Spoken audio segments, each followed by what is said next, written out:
Здраво, деца! Слушнете го денешниот возбудлив расказ. Ева и Хауард ги залепија носовите на излогот на продавницата. Тиквите зад стаклото имаа злобни насмевки. Треба да напишам расказ за ноќта на вештерките. Уф, го гледаш ли черепот? Но не е вистински. На Ева и се наежи кожата. Ке дојдеш ли на забавата на ноќта на вештерките?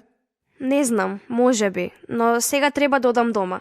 Пекарницата во соседството ги рекламираше нивните ѓаволски добри колачиња. Ноќта на вештерките носеше пари. Најпосле си дома? Гладна сум.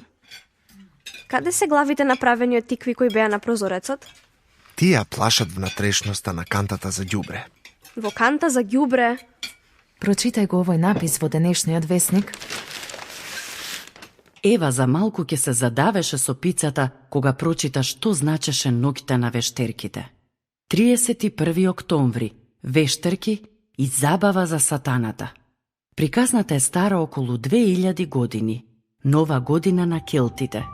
Тие живееле без Бог, верувале во многу богови и дека Самхаин, богот на мртвите, доаѓа оваа ноќ и ги собира мртвите. Тогаш ноќта на вештерките е забава за ѓаволот. Ноќта на вештерките, Халоуин, е англиска скратеница за ноќта на сите мртви. На тој ден волшебниците длабеле репи, ставале свеќи во нив, ги поставувале пред нивните куќи и извикувале подарок или проклетство. Кој не жртвувал за Самхаин, бил проколнат. Маскираните деца, кои молат за сладки, не потсетуваат на овој безбожнички обичај. Во Библијата се вели: избегнувајте зло. Ноќта на вештерките е ноќ на злото. Не го знаев тоа, но почнувајќи од сега, ноќ на вештерките без мене. Дали прочитавте за жртвите? Ева пребледе кога прочита дека луѓе му принесуваат жртви на сатаната. Многу ужасно. Ѓаволот е лажго и убиец.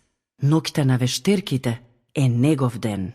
Бог рече дека не треба да учествуваме во безбожнички обичаи. Затоа и јас велам: ноќ на вештерките без мене. А што е со тебе? Дали веруваш во Исус Христос? Ако е така, имаш вистинска радост што може да се добие без ужасни забави. Нема да одам на забавата на ноќта на вештерките. СМС Хауард, ноќта на вештерките, без мене. А се надевам и без тебе. Сакаш ли да дознаеш повеќе за ноќта на вештерките? Тогаш пиши ми. До следното слушање. Ако сакаш да не контактираш или ако имаш прашање, пиши ни на radio7kids@gmail.com. Чао!